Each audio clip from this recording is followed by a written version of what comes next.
깨지 여러분, 치아 영생교 덴티 잡스입니다. 앞니 같은 경우 신경치료를 하더라도 치아에 변색이 되더라도 신경치료 후 크라운이 필요가 없죠. 그냥 내부에다 기둥 레진만 채워주면 돼요. 특히나 앞니 같은 경우 중앙선 기준으로 여기 요 1번 치아나 2번 치아는 힘을 많이 받지 않는 치아이기 때문에 크라운이 필요가 없고요. 그냥 기둥 레진만 해주면 되죠. 여기 3번 치아 같은 경우는 기능을 하죠. 턱을 앞 옆으로 해서 이렇게 밥을 먹을 때 이 3번 치아가 방향을 잡아주는, 턱 운동의 방향을 잡아주는 기능을 함에도 불구하고 크라운이 필요가 없죠. 이런 경우 3번 치아에 크라운을 잘못하게 되면 치아가 대합치가 깎여서 마모가 되거나 또는 그게 무서워서 안 물리게 하면 씹기가 불편해지는 현상이 일어나요. 오늘 이야기에 대해서 알아보도록 하죠.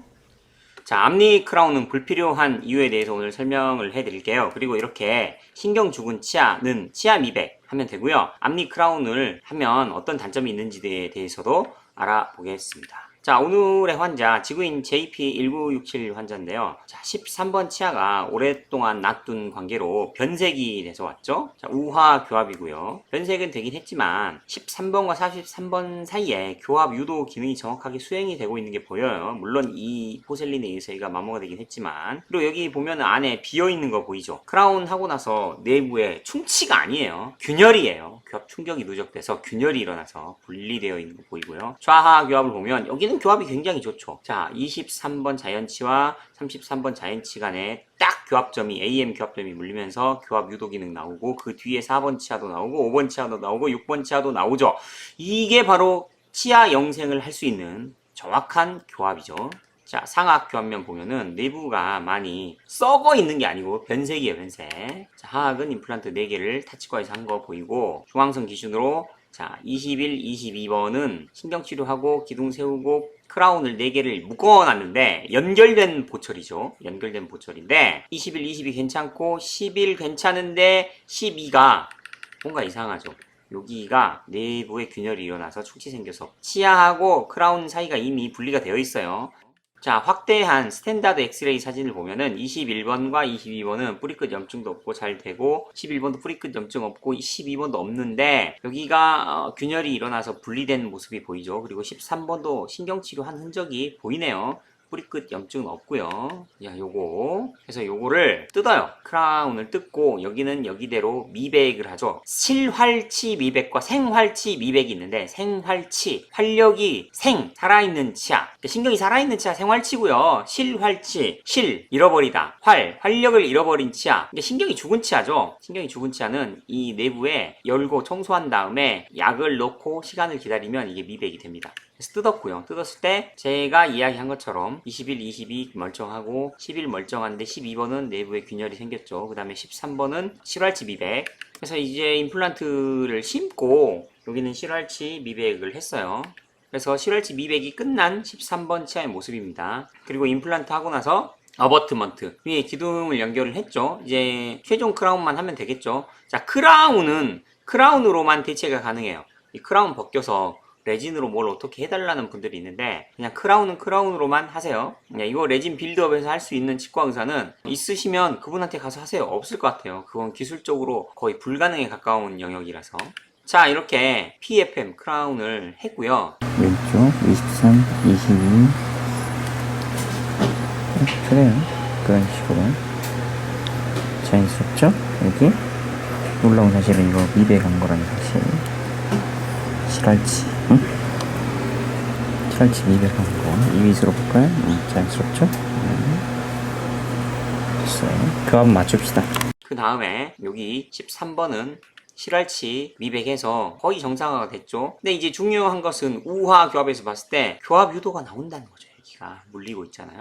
우화 교합을 보면은 여기 보이세요? 여기? 요거 교합 유도, 요거 교합 유도. 이 밑에서 봤을 때 13번과 43번 사이에 물리는 교합점이 있잖아요. 그리고 저는 임플란트 하면서도 14번에 교합 유도점을 또 만들어줬죠. 15번 더 있고. 이 차를 깎아서 크라운을 해가지고 교합 유도를 만들 수도 있는데 그게 굉장히 어려워요. 그래서 그냥 자연치 상태를 놔둔 이유가 자연치 상태의 교합 유도점, 이걸 보존하기 위해서 그래요. 여기 보면 보존되어 있죠. 자, 여기 치아 모양 11, 12, 13번의 교합점 이걸 보존하기 위해서 제가 하는 거고 14번 임플란트를 하면서도 교합 유도점을 또 줬죠. 이게 바로 교합을 정확하게 맞추는 치과 의사의 자세예요. 이런 게 모범적인 치과 의사의 자세죠. 그러니까 교합을 이렇게 모범적으로 만들어주는 치과 의사가 아니면 해당 치과는 아예 다니지 않는 게 좋습니다. 다른 환자를 보도록 하죠. 63세 다른 환자인데요. 여러분 이 사진에서 좀 특이한 부분이 있죠. 36, 37번 치아 뿌리 사이에 잇몸뼈가 녹았잖아요. 이를 안 닦아서 녹은 걸까요? 환자가 36, 37번에 뿌리 사이에 잇몸뼈가 녹게 하고 싶어서 36번 바깥쪽은 닦고 36번 바깥쪽 닦고 37번 맨 뒤에도 이를 깨끗이 닦고 뿌리 사이는 안 닦고 이런 건 불가능하죠. 그리고 이 부분 46번으로 보면 이 부분은 칫솔이 아예 닿지도 않는 부분이에요. 칫솔이 아예 여기 36번 37번 내부에 닿지도 않는다니까요. 그러니까 왜 녹았냐고. 이 녹은 원인이 요 23번에 있어요. 23번에 있고 요 13번은 제 기능을 하기 때문에 46, 47번에 큰 문제가 안 생기는 거죠. 저는 교합을 보는 눈이 있기 때문에 이게 다 보이는데 자, 23, 24, 25번 이 포셀린 때문에 이 33, 34, 35번 대합치가 마모가 된 게 보이죠. 반면 자이언치인 13, 14, 15 대합치 43, 44, 45번은 대합치가 마모가 안 됐잖아요. 그러니까 자이언치 상태를 유지하라는 거예요. 그러니까 24번이 없을 때 이게 없으면 이 23번과 25번 자이언치 상태로 그대로 놔두고 여기 24번만 임플란트를 심었으면 36, 37번도 아무 문제가 안 생겼을 텐데 왜 이거를 하지 말라는 크라운 중에서도 3개짜리 연결된 3배로 더 위험한 브릿지를 해가지고 왜 치아를 망치냐고요. 여기다 임플란트 하나 심고 23, 25 자이언치 상태로 놔뒀으면 됐는데 그러니까 이렇게 하니까 대합치가 마모가 되죠. 자 13, 14, 15번 대합치 마모 안 되잖아요. 그러면 포셀린 한 23, 24, 25번은 대합치가 이렇게 마모가 됐네. 그러니까 안 하는 게 좋죠. 그래서 대합치가 마모되면서 어금니 사이에 교합 간섭이 더 심하게 발생해요. 36번 빨간 교합 간섭점, 37번 빨간 교합 간섭점이 잇몸뼈를 녹인 거다. 여기. 그래서 이런 것까지도 저는 눈에 다 보이죠. 그래서 오늘 이야기 앞니 크라운은 불필요 하기 전에 하나 영상을 좀 보고 가도록 하죠.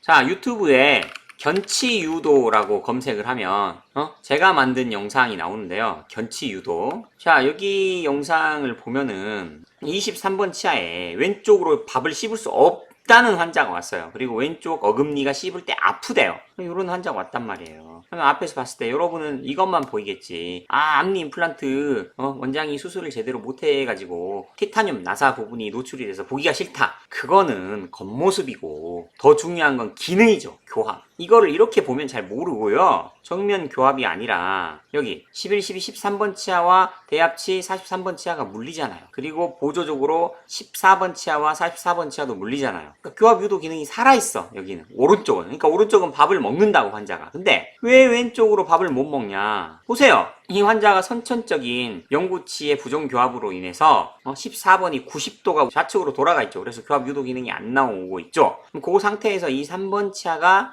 기능을 많이 했겠죠. 그런데 뭐 신경치료하고 크라운하고 버티다가 이제 빼고 임플란트를 했는데 교합을 안 물리게 대충 만들어 놨잖아요. 그러니까 임플란트 하면은 어금니도 그렇고 앞니도 그렇고 국가 의사들이 환자 보기 귀찮으니까 교합을 이렇게 안 물리게 대충 만든다니까. 그러면 이게 이것만의 문제로 끝나는 게 아니라 왼쪽으로 아예 환자가 밥을 못 씹죠. 그래서 이 환자가 온 이유가 앞니가 보기 싫어서 온 게 아니라 왼쪽으로 밥을 못 씹어서 그 문제 해결해 달라고 왔어요. 그럼 여기를 물리게 하면 되겠죠. 어떻게? 타치과 임플란트 뜯고 기공 작업을 할 때부터 여기 3번 치아를 물리게 만들어준다고요. 다시 한번 말할게요. 지금 환자가 왼쪽은 교합 유도 기능, 견치 유도 기능을 할 만한 치아가 없어. 4번도 부정교합이고 5번도 부정교합이라서 이 3번에서 교합 유도 기능을 만들어줘야 됩니다. 그래서 저는 기공소에서 만들 때부터 만들어 달라고 요청을 했어요. 여러분도 여러분이 크라운을 끼우기 전에 이 마운팅한 상태, 이 상태에서 교합을 제대로 만들었는지 한번 보자고 하세요. 이렇게 물리게 해줬잖아요. 이렇게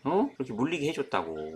그럼 이렇게 물리게 해주면 여기 뭐 금속 있는 데도 살짝 덮어졌지. 이렇게 물리게 해주면 턱을 왼쪽으로 움직일 때 유도 기능을 이렇게 해준다. 그러면 이 환자는 밥을 먹을 수 있게 되는 거죠. 여기 밑쪽으로 이게 한 게 중요한 게 아니라 기능을 회복해 준 게 이게 중요한 문제라니까요. 잘 봤죠? 치과 치료는 이렇게 하는 거예요.